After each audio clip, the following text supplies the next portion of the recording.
जय भारती। नमस्कार। आज हम लोग भागवत गीता के 8वें अध्याय के 23वें से 28वें श्लोक का जो मूल शिक्षा है उसके विषय में बात करेंगे। यह शिक्षा जो है भगवान अर्जुन को मृत्यु के पश्चात जीव के दो गतियां हैं उसके विषय में बताते हैं। एक देवयान बोलते हैं, दूसरा बताते हैं पितृयान। मतलब एक शुक्ल पक्ष के मार्ग है, एक कृष्ण पक्ष का मार्ग है। तो अब हम लोग देखते हैं कि इसको वो इन श्लोकों में कैसे वर्णन कर रहे हैं। तो इस बात को हम लोग समझने का प्रयास करते हैं। तो सबसे पहले श्लोक पढ़ते हैं। 23वां श्लोक है, यत्र काले त्वनावृत्तम् आवृत्तं चैव योगिना प्रयाता यान्ति तं कालं वक्ष्यामि भरतर्षभ। तो यहाँ पे भगवान कह रहे हैं अर्जुन को कि हे अर्जुन, जिस काल में शरीर त्याग कर गए हुए योगी जन तो वापस न लौटने वाली गति को और जिस काल में गए हुए वापस लौटने वाली गति को प्राप्त होते हैं, उस काल को अर्थात दोनों मार्गों के विषय में मैं वर्णन करूँगा। तो अब इसको इस तरह समझते हैं कि यहाँ काल का अर्थ केवल समय नहीं है। यहाँ काल का अर्थ जो है वह देवताओं द्वारा अधिष्ठित मार्ग है। एक मार्ग जो जिसे मोक्ष की तरफ कहते हैं और दूसरा जो है वो जन्म की तरफ कहते हैं। इसको ऐसे भी समझ सकते हैं कि जो आंतरिक जीव की जो आंतरिक चेतना की दशा है वो दशा किस तरह है। अगर वो दशा ब्रह्म की तरफ है तो गति जो है ऊर्ध्व होगी, ऊपर की तरफ जाएगी। यदि वह ब्रह्म में नहीं है, वह सकाम कर्म में है और मोह में है, तो वह पुनः संसार में लौटेगा। तो अब हम लोग जो 24वां श्लोक है उसको देखते हैं। अग्निर्ज्योतिः शुक्लः षण्मासा उत्तरायणं तत्प्रयाता गच्छन्ति ब्रह्म विदो जना। तो भगवान कह रहे हैं कि जिस मार्ग में ज्योतिर्मय अग्नि अभिमानी देवता है और दिन का अभिमानी देवता है, शुक्ल पक्ष का अभिमानी देवता है और उत्तरायण के 6 मासों का भी अभिमानी देवता है, उस मार्ग में मरकर या दिवंगत होकर गए हुए ब्रह्मवेत्ता योगी जन उपयुक्त देवताओं द्वारा क्रम से ले जाए जाकर ब्रह्म को प्राप्त होते हैं। तो यहाँ पर अर्जुन को समझा रहे हैं कि यह जो है वो देवयान का मार्ग है। यह जो निष्काम उपासक हैं और जो ब्रह्मविद हैं, ब्रह्मज्ञानी हैं, वे अग्नि और प्रकाश के अधिष्ठात देवता के मार्ग में ब्रह्मलोक को प्राप्त होते हैं। तो अब इसमें यह है कि ज्ञान जो है वह अग्नि जो है वह ज्ञान का प्रतीक है, ज्योति जो है वो आत्म प्रकाश का प्रतीक है, दिन जो है वो जागृति का प्रतीक है और शुक्ल पक्ष जो है वो चेतना की वृद्धि का प्रतीक है और उत्तरायण आत्मा की ऊर्ध्व गति का प्रतीक है। अतः यह मार्ग जीव को ब्रह्म में स्थित कर देता है, जिसको हम लोग देवयान मार्ग कहेंगे। अब इसी क्रम में जो 25वां श्लोक है उसमें भगवान जो है वो कृष्ण मार्ग या कृष्ण पक्ष की बात करेंगे। तो हम लोग श्लोक को पढ़ते हैं। श्लोक इस प्रकार है, धूमो रात्रिस्तथा कृष्ण षण्मासा दक्षिणायणं तत्र चांद्रमसं ज्योतिर् योगी प्राप्य निर्वर्तते। तो यहाँ पे भगवान कह रहे हैं कि जिस मार्ग में धूमाभिमानी देवता है, रात्रि अभिमानी देवता है तथा कृष्ण पक्ष का अभिमानी देवता है और दक्षिणायन के 6 महीनों का भी अभिमानी देवता है, उस मार्ग में मरकर गया हुआ सकाम कर्म करने वाला योगी उपयुक्त देवताओं द्वारा क्रम से ले गया हुआ चंद्रमा की ज्योति को प्राप्त होकर स्वर्ग में अपने शुभ कर्मों का फल भोगकर वापस आता है।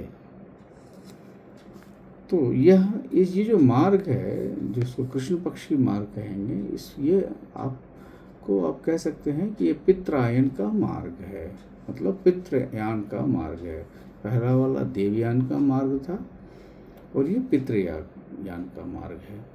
यहाँ पे जो सकाम करने वाले जो आत्मा हैं या पुण्यात्मा हैं, इस मार्ग से स्वर्ग और चंद्रलोक को प्राप्त होकर पुनः जन्म लेते हैं।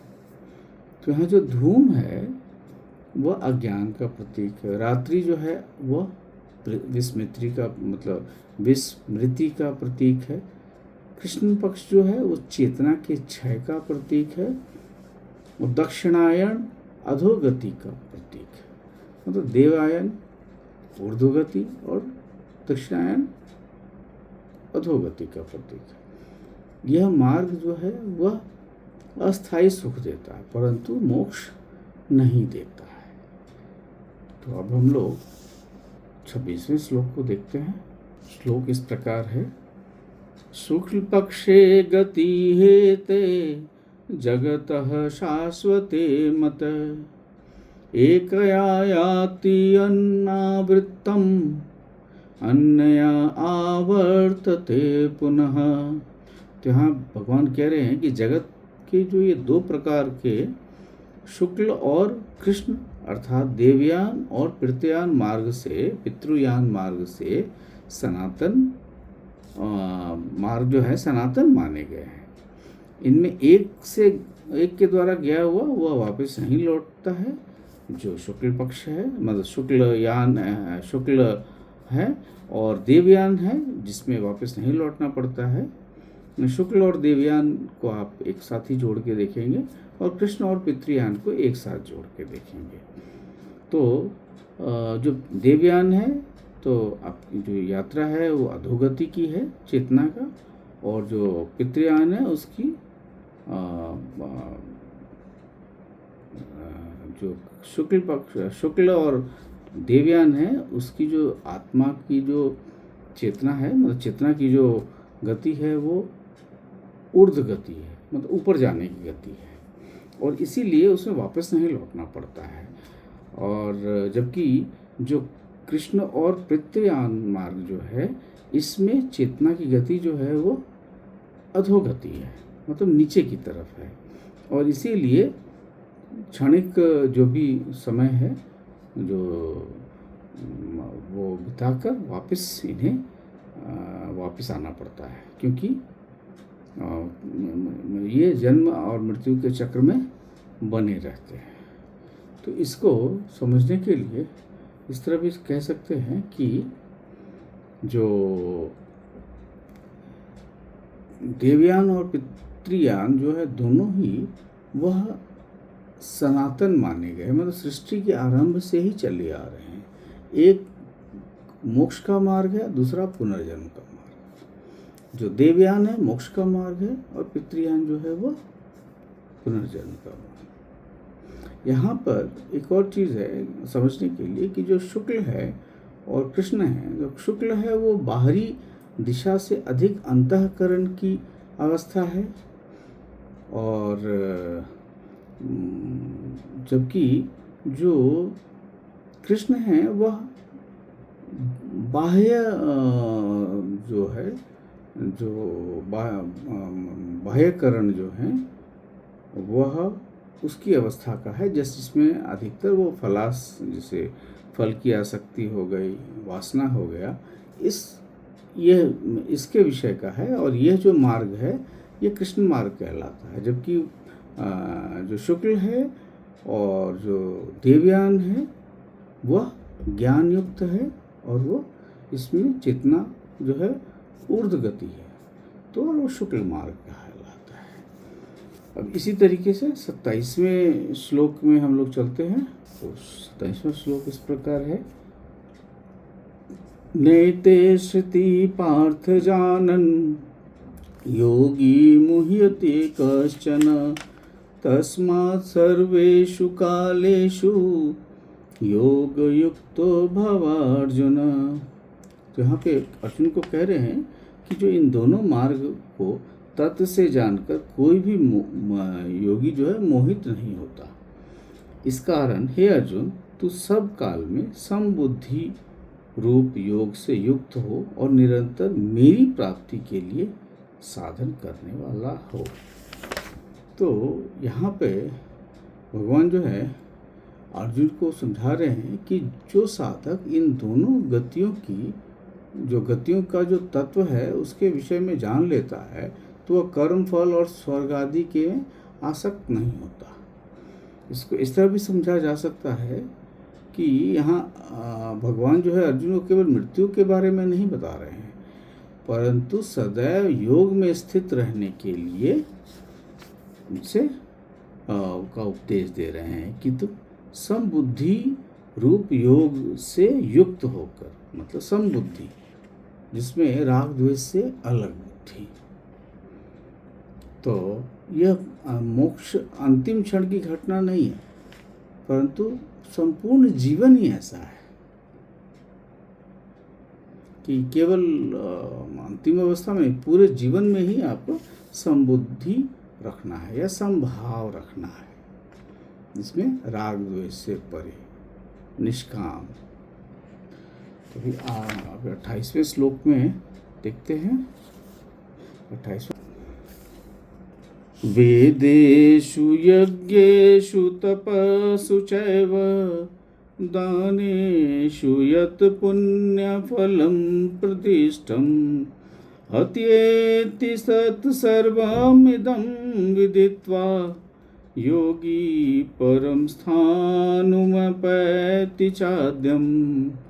तो यहाँ पे भगवान कह रहे हैं इस श्लोक में कि योगी पुरुष इस रहस्य को तत्व से जानकर वेदों में पढ़ने तथा यज्ञ तप और दान आदि के करने में जो पुण्य फल कहा गया है, उन सबको निसंदेह उल्लंघन कर जाता है और सनातन परम पद को प्राप्त होता है।